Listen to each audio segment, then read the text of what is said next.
Welcome back. Well, spring is in full bloom. Maybe you've started spending more time outdoors. Yesterday was amazing with maybe a lot of people on the walks with the dogs. But I played golf. You did? Yeah. Good for you. Yeah, it was fun. But more time outside also means more exposure for our pets to ticks. Dr. Andrea Dennis, veterinarian, chief of staff at the Bloomfield Animal Hospital, is here to tell us how to protect our pets from ticks this season. First of all, we know you're such a huge UConn fan, so congratulations to you.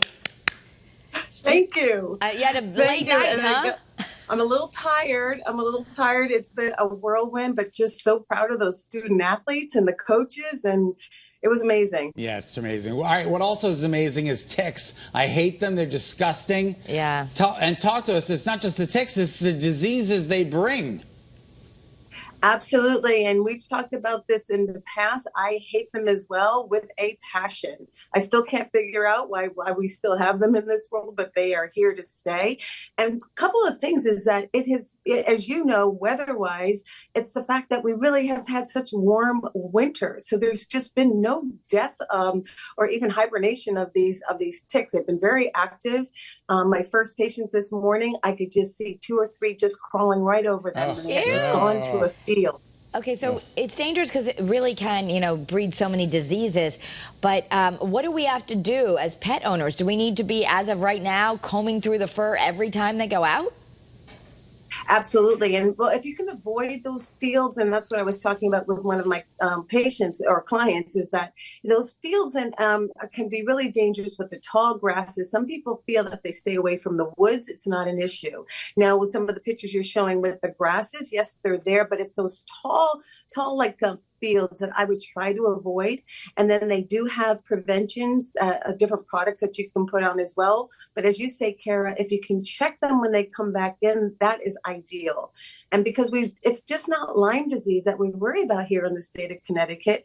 We have something called anaplasmosis, ehrlichiosis, babesiosis, and these are all diseases that can be potentially fatal. And they really do. And the pets feel miserable. Wow. Dr. Dennis, does the tick have to be on the body for a certain period of time as it burrows in? Is it like a day or 2 or 3 or more? Yes, exactly right, Scott. Yes, even though you see a tick attached, don't panic. If you're in the practice of checking your pets every day, diseases like Lyme disease and anaplasmosis, it usually takes 24 to 36 hours for that tick to transmit the disease to your pet, to your dog. So if you can remove that tick within 18 hours, there's a good chance you're not going to have to worry about the disease itself. Excellent point. If we get the tick off, well, first of all, tell us how we get it off, because I know you have a specific way, I think a tweezer or something. But if we get it off, are we supposed to save it and bring it to the doctor to get tested? No, you don't have to worry about doing that all the time. I think, again, and the agricultural stations are so overwhelmed with people turning in ticks. So I think the best thing would be if you could go ahead and especially if you know, hey, I'm checking every day, it doesn't look engorged. Many times people, when you see that body just kind of full of blood, then you figure, hey, maybe I did miss this one. As long as your pet is feeling okay, I would not worry. I would not panic. But the main thing is to take it off. We do not want to burn them while they're on your pet.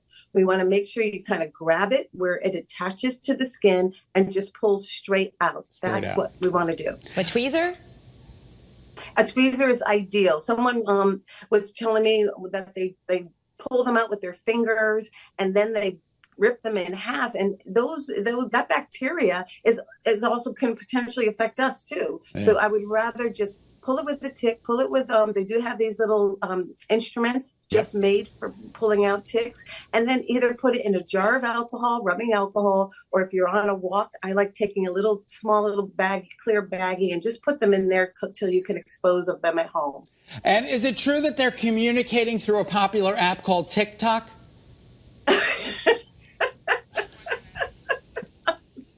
He can't help himself. I'm sorry, I had to get one in there, Doc. Now I know your patients have fur, but we have to worry about kids too. Wait, say that, Andrea? I know, exactly. I just want people to make sure that they can talk to your veterinarian about the different products that you can use to keep your pet safe. That would be, there's so many, some are topicals, some are oral, some are collars, and just try to figure out the best one for your pet. And your veterinarian and their staff is happy to discuss it with you. All right. Get in touch with Dr. Dennis. Just visit Bloomfield Animal Hospital CT.com or call 860-286-2986. Doc, we can't thank you enough for your time. Go Huskies. We'll see you at the parade on Saturday. You bet. Thank you so much. Thanks, Dr. Dennis.